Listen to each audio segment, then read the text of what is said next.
It's quite amazing what is happening in America right now, isn't it? It sure is, Glenn. Yes. Look, I understand how people we've been critical on the air of Trump's handling of the situation as well. But it's nothing compared to what we're talking about here. I mean, Trump would not have happened. There's no way. No way. There's no way Donald Trump would have allowed this to happen just because it would have pissed him off too much. Oh, my gosh. Just the fact that if it started to go this way as we were withdrawing, he would have changed directions and made sure it did not go this way. Yeah, he might have said, I want everybody to grab a parachute. You're parachuting out because I need not refuel. I'm going to load in the sky. I'm going to load bombs into this plane. Yeah. I mean, it would have been rapid. It wouldn't have happened. It would not have happened. Honestly, let's be honest about it. There's no way they would have even tried this if he was president. They wouldn't have done it. Now, in 6 months, in a year, in 2 years, maybe.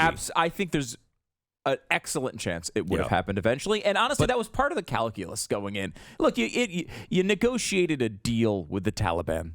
We all know how this was going to turn out, and I think people knew eventually they were going to be back in control of this country. There's no way it would have happened this way, though. They would have been terrified of what Donald Trump would have done. He may have completely reversed and gone back in with 100,000 troops, frankly. Yeah, there's no way that the one thing you can always say about Donald Trump is, A, don't humiliate him. Don't screw with him. Don't humiliate him.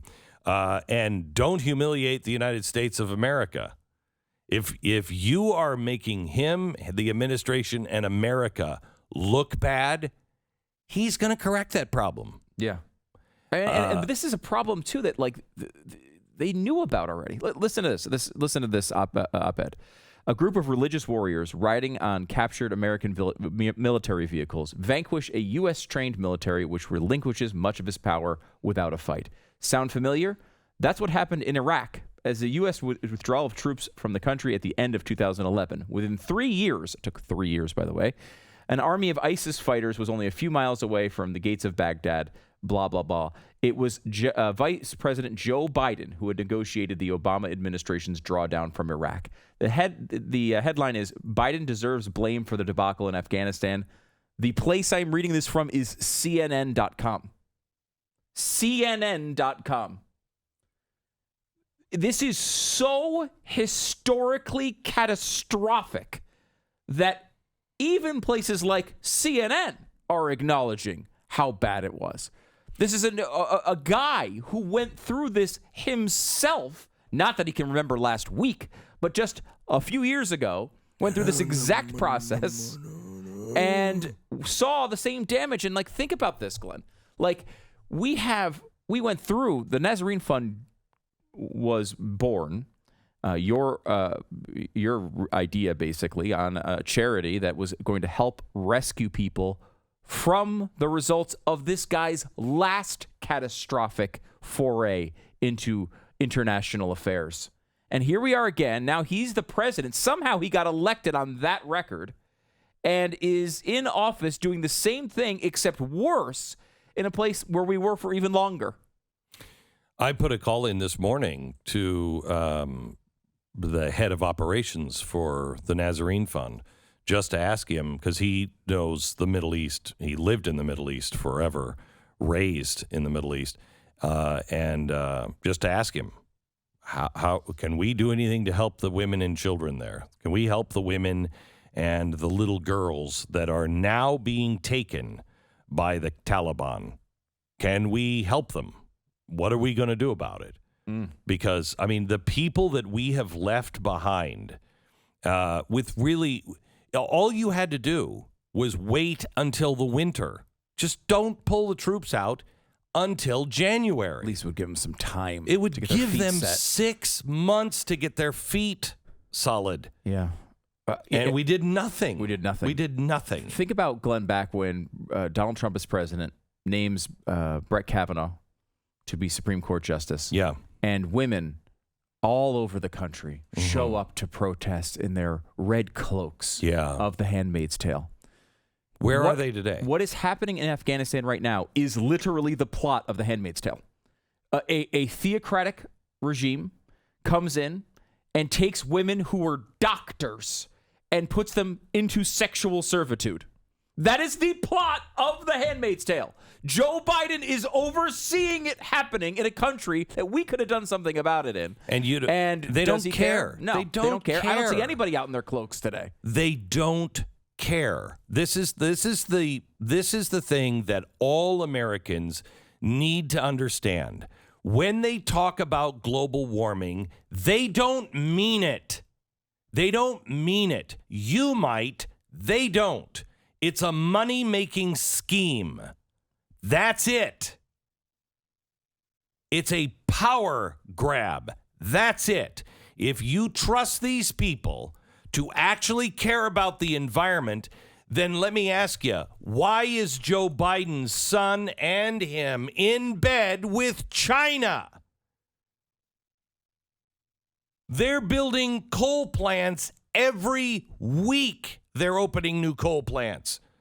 What, you think they care? Then why aren't they consistent on the biggest polluter on the planet, China? You think they care about women? Then why weren't they all up in arms on Cuomo? You think the press actually cares?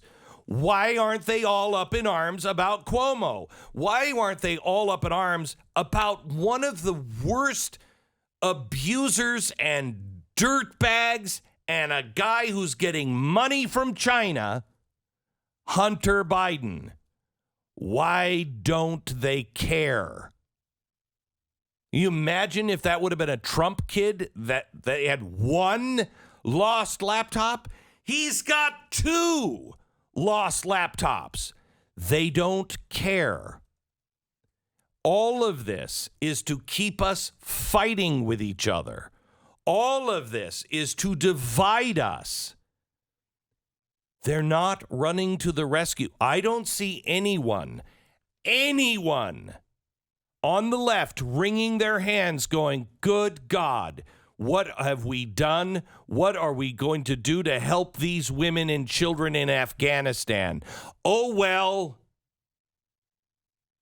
Meanwhile, our side, because I know I'm not alone, I reached out first thing this morning and said, what are we going to do with the Nazarene Fund? How are we going to help? Because we can't just abandon these women and children. Oh, they care about revolutions.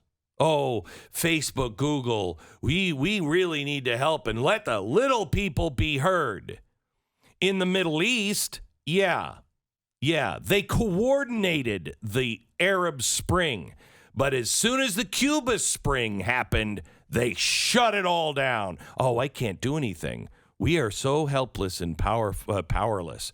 We at Google, we don't have the resources to help them get the internet. Gosh darn it, I wish we could. Hey, Bird. I mean, it is crazy. The lies and the deceit that the left have used. You think they care about the African American community? Then why aren't they doing more outreach? Because the African American community is the least likely to be vaccinated. You see, because they don't care about vaccinations. All they care about is demonizing the Republicans and white Republicans so they can continue to have us fight one another. Instead of saying, look, okay, we have a problem over here. The African American community doesn't trust the government. Let's get into that community and all of us help. Because they don't care. They're lying to you. And I just don't know what it's going to take. I mean, you know, maybe someday they'll reveal themselves as just an evil union that doesn't actually care about the education of your children.